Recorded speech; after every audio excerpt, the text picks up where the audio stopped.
Hey everybody, it's Mo Bunnell, your host here at Real Relationships, Real Revenue. Man, I've taped 3 episodes already. There's this one and one more with Bill Ruprecht, former CEO of Sotheby's. He was CEO for almost 15 years. One of the most interesting people I've ever met, and one of the best relationship builders that I've ever met. Incredible business developer. And in this particular episode, we dig into a really amazing story that Bill shares of a business development moment that he's particularly proud of. And he goes into great detail, and we even dig into why he's so proud of it later on in this particular episode. So this one really packs a punch. It's maybe my favorite of the 5. Really, really, really good stuff. Highly encourage you to go back and listen to the 3 before it and the one after it as well. Bill is also advising some select clients on their high-end art. So if you're interested in getting advice like that, we'll put his email down in the show notes so you can reach out to Bill. Amazing human being, and I could not recommend him highly enough. He's fantastic. Now, know this, if you're stretched for time and if you've got to deepen relationships, then, and who isn't, then you can go to growbigplaybook.com to get an instant download with a thought piece of the 7 ways we found that you can deepen relationships in 5 minutes or less. Really quick, little hard-hitting techniques that you can use that show you care, that keep you top of mind, that are authentic, and you can use those once you grab the download at growbigplaybook.com. All right, here is Bill Ruprecht telling a story of a business development moment that he's particularly proud of.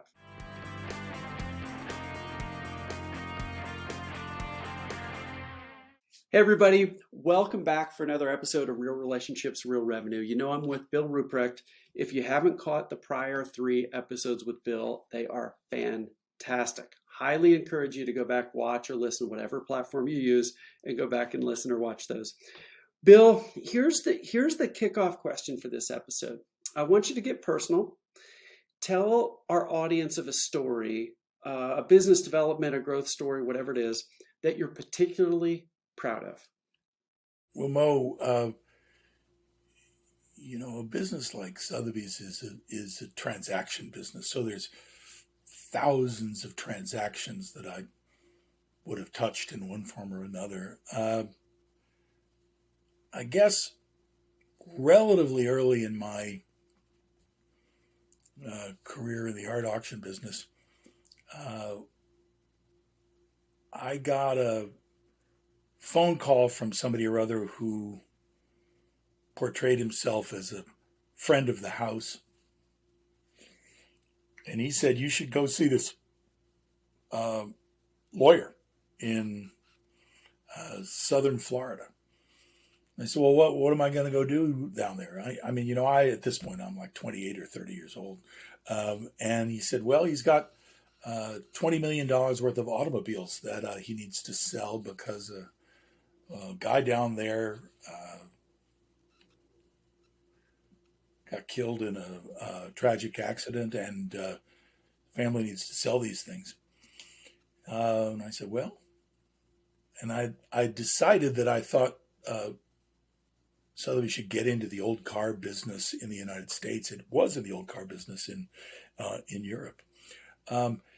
So down I went to Florida, and that began an arc of about 7 or 8 months with an old Everglades lawyer who was just like a frog sitting on a lily pad, slowly pulling the legs off a fly. He would just torture me and say, well, if you could do this, Bill, I think we might get to the finish line, get something done. So I'd race back to New York and break a lot of rules and stay at my feet with the house lawyers and the management. Say, look, we got to just, I recognize it's outside our pattern and practice, but we just got to do this one thing. And I'd eventually wear these people down, and then they'd say, okay, let's just get him out of our office, and we'll see what happens.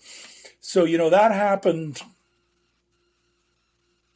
maybe 15 times with me firing back and forth between Florida and New York with a more and more heavily negotiated agreement. And this guy was smart, but he wanted to negotiate a lot more than he wanted to finish, because that was, I think, his pleasure. Um, and I hadn't been through anything like this before, where this was like an epic battle, or a Bataan death march of what what a negotiation might look like. And so I just kept plugging and put my head down and kept fighting and fighting and fighting, trying to um, see if there was a finish line that we could get to sell these cars. I did not know a great deal about the value of these things at this point, and I was relying upon some colleagues from the United Kingdom who knew a lot more about the value of these things than I did. But I could tell that they were great quality objects, and so I just kept plugging. And anyway, 9 months later, we finally signed an agreement and began to work on this transaction. And then we had a exhibition and sale of these motor cars at a very famous place in Palm Beach called the Breakers Hotel. And we Hmm. were out there on the lawn of the Breakers Hotel, and it was, I can't remember, I think it was May or June, and it was hotter than blazes. And I arrived at this event by the time this auction was going to take place, and I was going to be the auctioneer in a wool suit. And at 9 in the morning, I had soaked this suit through to so that it was nothing more than a dish rag. But there I stood up there singing for my the pricing on these objects for probably 6 or 7 hours. And I think the pre-sale estimate of value of these things was 15, $16 million, and they ended up selling for somewhere close to $25 million. And I think uh, people in the audience were shocked. I think the car collector community was shocked, but I don't think anybody was as shocked as I was, that they had sold for that much money, and that the sale overall had done really very, very well indeed. And when you stop banging your thumb with a hammer, it feels pretty good. And so this negotiation in the end was something or other that doesn't feel very painful anymore. Well, and then I think, of course, how Sotheby's got into the auto business in the U.S. with your purchase of RM and partnership, and it led to big things too.